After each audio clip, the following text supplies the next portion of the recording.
สบายดีท่านผู้ชมที่เคารพพบกับรายการของเรากระดาษจากนครมอนทรีออลและข้าพเจ้าสุขินคำเปาดีมุนิวงศ์ผู้ดำเนินรายการก็ได้กลับคืนมาพบกับท่านอีกครั้งหนึ่งหลังจากที่ได้ห่างเหินจากหน้าจอไปเป็นเวลาโดนสมควร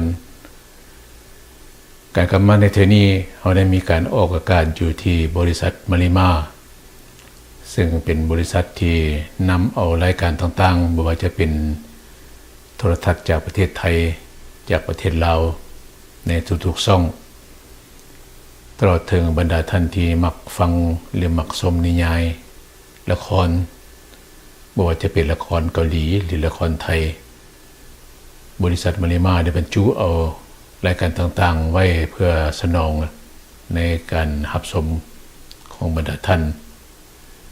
อย่างจูใจการรับชมรายการต่างๆจากบริษัทมาริมานี้ท่านที่มีบ็อกซ์โรกู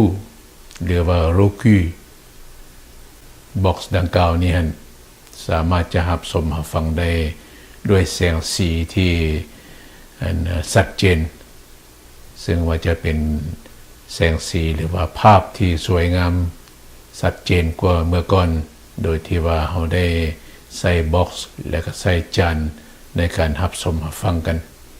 แต่ว่าในปัจจุบันนี้การใส่บ็อกซ์โลโก้ก็ท่านสามารถจะติดตั้งต่อโดยตรงไปหาจอโทรทัศน์ของท่านโดยที่ว่าบ่ต้องใส่จานอันนี้ก็เป็นวิวัฒนาการใหม่ซึ่งบ็อกซ์โลโก้นี้ในปัจจุบันนี้ก็ได้มีการสวมใส่กันอย่างทั่วโลกบรรดาผู้คนอยู่ที่เมืองลาวก็สามารถจะรับชมรายการของเรานี้ได้เช่นเดียวกันฉะนั้นท่านที่อยากจะส่งข่าวเขาต่างๆให้พ่อแม่พี่น้องหรือว่าเพื่อนๆมิตรสหายอยู่ที่เมืองลาวส่งข่าวเขาต่างๆที่ว่าเกิดขึ้นอยู่ในสังคมของเขาอยู่ในประเทศแคนาดานี้ก็สามารถจะรับส่งได้ในขณะเดียวกันท่านใดที่อยากจะส่งข่าวเขาต่างๆที่ว่าเกิดขึ้นอยู่ในครอบครัวหรือว่าอยู่ในวงการจัดตั้งของท่านอยากจะให้ผู้อื่นได้รับฟังกันอย่างทั่วถึงท่านก็สามารถจะหมุนใส่การบริการของเราได้โดยที่ติดต่อมันยังข้าพเจ้าได้ทุกๆเวลาโทรศัพท์5270539แล้วก็จะได้นำเอารายการของท่านออกให้ปรากฏแก่สายหูสายตาของผู้รับชมทั่วไปหรือว่าท่านใดอยากจะส่งข่าวแบบปัจจุบันทันด่วนก็จงแจ้งเจตจำนงของท่านมายังเฮาและก็ข้าพเจ้าจะเสนอสนองให้ท่านได้ตามความว่องไวนั้นๆเนาะอันนี้ก็เป็นจุดใหญ่ที่อยากจะทำความเข้าใจกับพ่อแม่พี่น้องอีกอย่างการนำเอาข่าวต่างๆจากกัน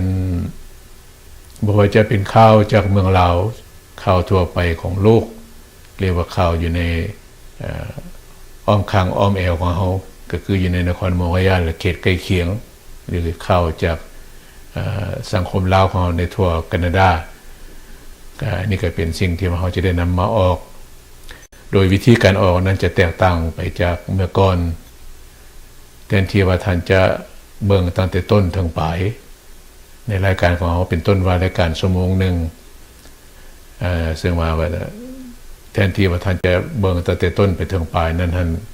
ก็ท่านสามารถจะเลือกฟังได้โดยที่ว่าท่านอยากจะต้องฟังข่าวก่อนก็คลิกใส่ในการหาฟังข่าวหรือว่าท่านอยากจะหาฟังสิ่งบันเทิงท่านก็คลิกใส่สิ่งบันเทิงและอื่นๆอันนี้ก็เป็นวิวัฒนาการใหม่ในการสวมใส่บ็อกซ์โลโก้นี้ก็หวังว่าบรรดาท่านที่ยังบ่ทันมีบ็อกซ์โลโก้ก็จงได้ไปซอกเป็นซื้อตามห้างต่างๆเป็นต้นอยู่ที่มอนทรีออลก็ไปที่ Future Shop ไป Future Shop ซึ่งว่าเป็นห้างที่ขายบ็อกซ์โลโก้แล้วก็ถามผู้ที่ว่าขายนั้นว่าบ็อกซ์โลโก้ number 3ซึ่ง number 3นี่มันเป็นบ็อกซ์ที่ว่ามีความว่องไวในการรับภาพชัดเจนบอกว่าท่านจะเล่นเกมส์หรือว่าท่านอยากจะฟัง รายการต่างๆก็สามารถคลิกรับชมได้อย่างว่องไวทันใจอันนี้คือโรกู3เมื่อท่านได้ซื้อบ็อกซ์โรกูมาแล้วก็ท่านก็ติดต่อไปยังบริษัทมาริมาซึ่งนัมเบอร์โทรศัพท์ครับเจ้าได้นำมาอยู่ในข้างรูปนี้ให้ท่านได้ครับได้เห็นท่านก็สามารถโทรไปได้ที่นัมเบอร์ดังกล่าวแล้วก็แจ้งเจตจำนงจะมีคนมาถามว่าภาษาลาวหรือภาษาอังกฤษท่านก็คลิกใส่ภาษาลาวหลังจากนั้นก็จะมีพนักงานเป็นคนลาวมาตอบให้คำอธิบายแก่ท่านได้แล้วก็ท่านจะสามารถจะเฮ็ด inscription หรือว่าจดค่าธรรมเนียมนั่นก็เป็นเดือนหรือว่าเป็นไตรมาสเดือนละ3 เดือน6 เดือนหรือว่าปีนึงก็ตามใจชอบก็เดือนนึงก็ประมาณ$10แต่ว่าเขาจะสามารถรับชมรับฟังข่าวๆหรือว่าละครผู้ที่มักละครก็เบิ่งละครกันผู้ที่มักฟังข่าวหรือว่าฟังรายการเพลงก็สามารถจะคลิกรับฟังได้สถานีต่างๆอยู่ในเมืองลาวก็สามารถจะรับฟังได้อย่างทั่วถึงส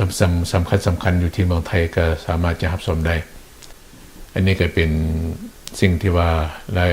นับแต่นี้ไปมันรายการโทรทัศน์ลาวแคนาดาของเฮานี้จะเริ่มออกอากาศผ่านมาข้าพเจ้าได้มีการทดลองโดยการนำเอารายการเล็กๆน้อยๆขึ้นสู่หน้าจอและก็ปรากฏว่าในขณะนี้ก็สามารถออกอากาศได้เป็นที่แน่นอนอันนี้ก็เป็นสิ่งที่ว่าอยากจะประชาสัมพันธ์นำพ่อแม่พี่น้องสำหรับในมื้อนี้แล้วข้าพเจ้าเองก็ต้องขอกล่าวคำว่าขอบใจมายังท่านที่ให้เกียรติมาชมมาฟังแล้วก็พบกับข้าพเจ้าใหม่ในโอกาสต่อไปพบกันใหม่สบายดีมาริมาเทคโนโลยีกรุ๊ปแก้ไขปัญหาคอมพิวเตอร์ภายในบ้านและโรงงานต่างๆติดตั้งเครือข่ายระบบคอมพิวเตอร์ครบวงจรสำหรับ40กว่าบริษัทใหญ่ๆในแคลิฟอร์เนียด้วยเทคโนโลยีสูงและทันสมัยโทรศัพท์1888 625 4627และโดยเฉพาะขอขอบใจมาริมาที่ให้การซัพพอร์ตทางด้านเทคนิคให้แก่Radio Television ลาวแคนาดามาณที่นี้